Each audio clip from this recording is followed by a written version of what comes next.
Next thing you know it, I see my brother get clocked. Keep in mind, dude, I'm in a suit. The dude that was holding my brother said, hey, let him go. Boom, I popped him. He went down. You grew up wrestling.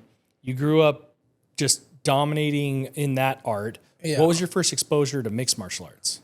Honestly, dude, I remember when it first came out back in the early 90s. But it was just like an infomercial commercial. I remember being at somebody else's house. This is before I even started wrestling. I was like, damn. Because we like WWE, and then we saw that there's Real stuff going on. Real shit going on. So that was the first time that kind of like the cage fighting. And then years passed, and then maybe I want to say like in the early 2000s, about the early 2000s, 2001 is when we really got into it. We got into it as a family.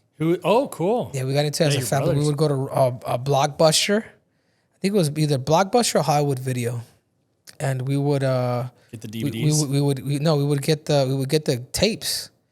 So then we started watching everybody. We started seeing that all these wrestlers were dominating. You know, Mark Coleman, Dan Severn, Tito Ortiz, Shamrocks. Like these are all guys that came up in the sport of wrestling. So like, dude, this is logical. And then once the Ultimate Fighter kind of kicked off in 2004, 2005 is when it got big, dude. And we're just like, dude, this is a sport. So now you do remember watching Tito Ortiz at that time in the early 2000s, 2001, 2002. I remember him, fighting Frank Shamrock, which was a big fight for those who were diehard MMA fans.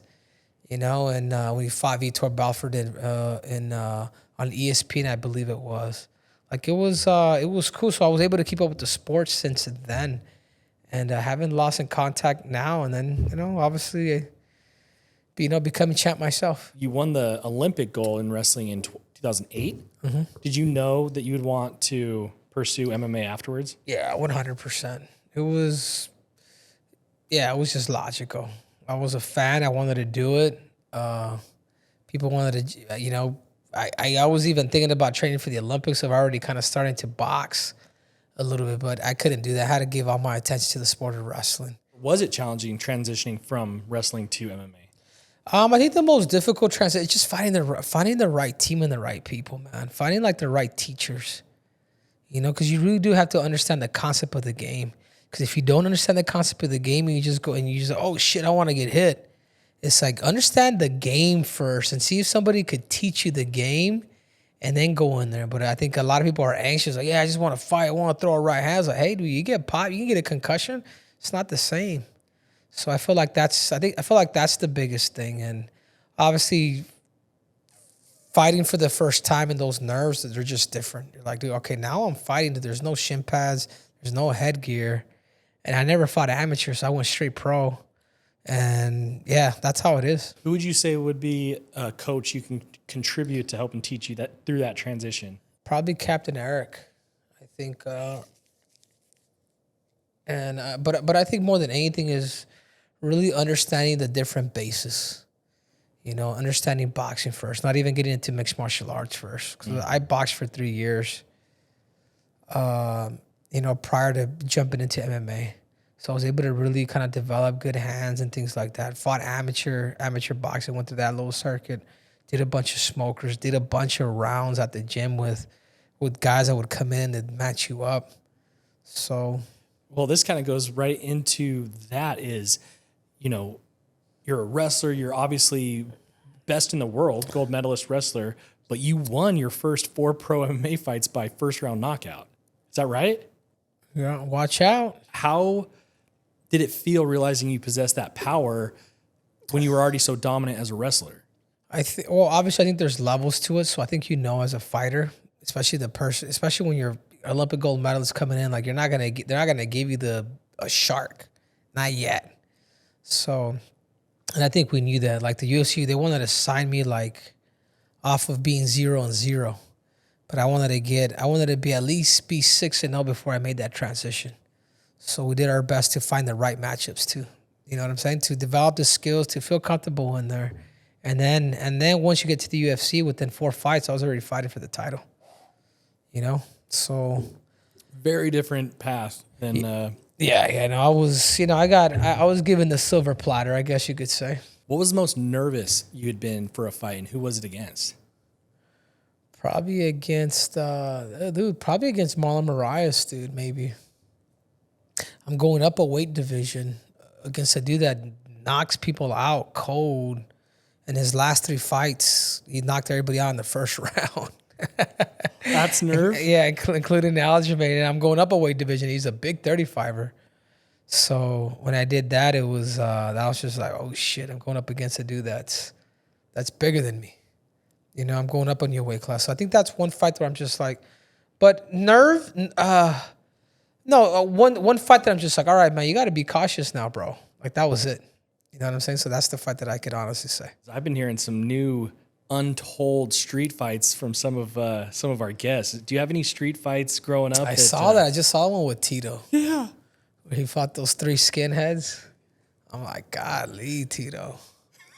Yeah, nothing like that. No, but I do remember like I'm one of those dudes that I'll walk away unless you spit on me or you really say something that's out of this world. You're wrestling people, fighting people all day. You're like, why do this on the street? But I do remember this one story, and it was I had just got the keys to the city in Colorado Springs, so I was in a suit, and it happened to be a Halloween night. And I got the keys to the city. The freaking mayor came up, shook my hand, I'm taking pictures, kissing babies. And then afterwards, we just decided to go out. We decided to go out. It's Halloween, celebrating. We ate. We went out, partied, drank a little bit. And I remember after the club, like my friend, which is Captain Eric, he's kind of started. He was just and he started it, which sucks.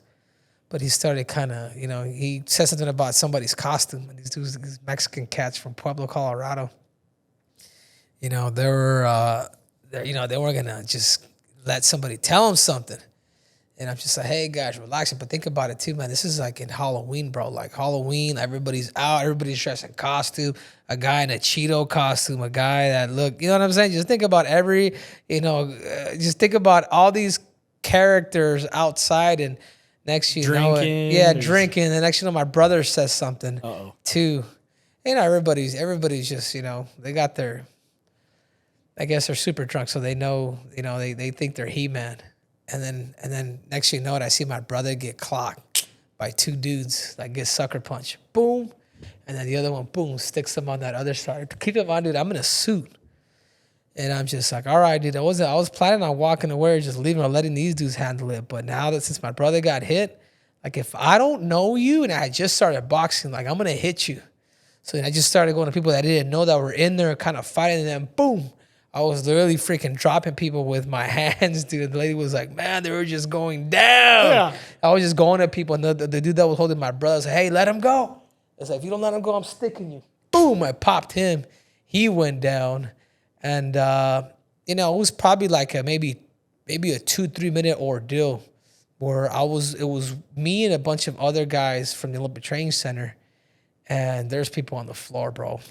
And it was funny. And it was funny because at the end of the night, we were just like kind of like laughing or whatnot. And we're just trying to get out of there. But next you know it, like the cops come. And then my brother was wearing a yellow shirt. So they stopped him. And that's all she wrote. So he got arrested. He went to jail.